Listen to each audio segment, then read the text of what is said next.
learn about this and that, what should I do next? And guess what? No one replies me.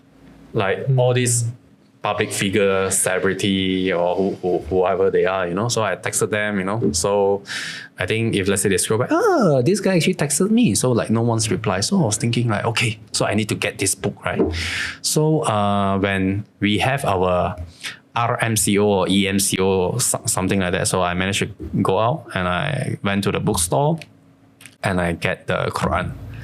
So for me, it's like, now I have the book. Okay, now I have the book. So when I brought the book back to my house, my wife was like, what's going to happen? Because my wife knows, like, if I want to do something, I go all the way. It's like no stopping. All right, it's like 100% or nothing. It's like you don't go 99.9%. So from there, I read the Quran, from one page to another, from one ayah to another. It just feels like,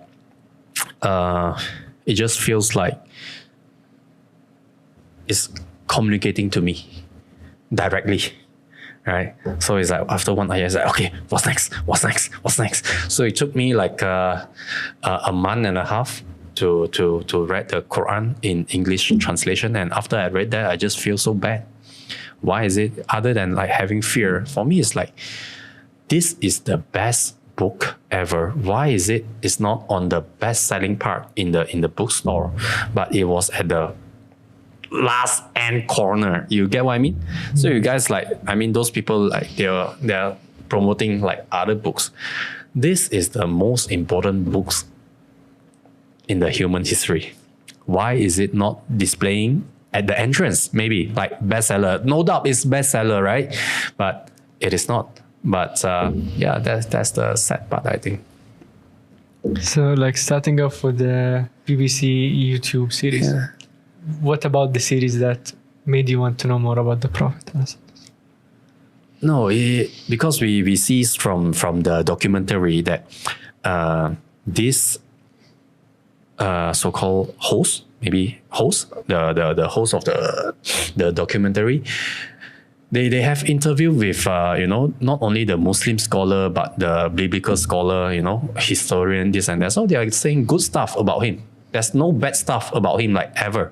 So from my perspective, logically, even people from other religion or other faith, other beliefs are saying good thing about him. Like, there's no bad thing about him. So why not? I learned more about him.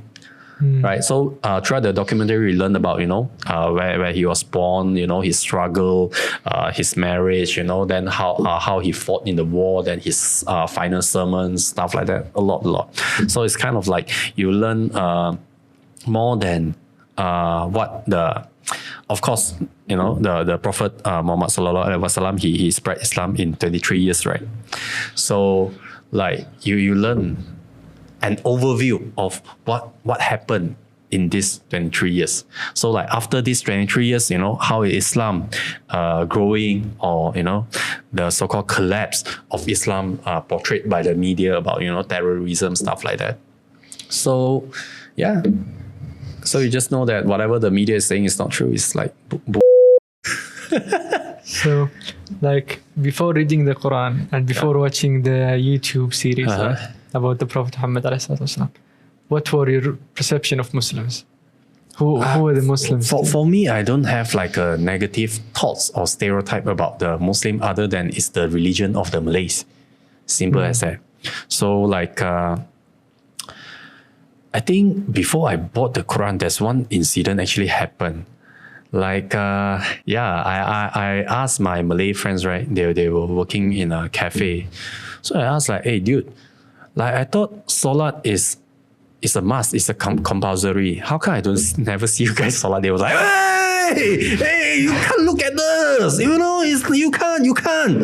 Then after that, it's like, you want to learn about Islam? You don't look at the Muslim, you look at the book. So I was like, oh, really? Okay, then that is how I got the book, I think, yeah.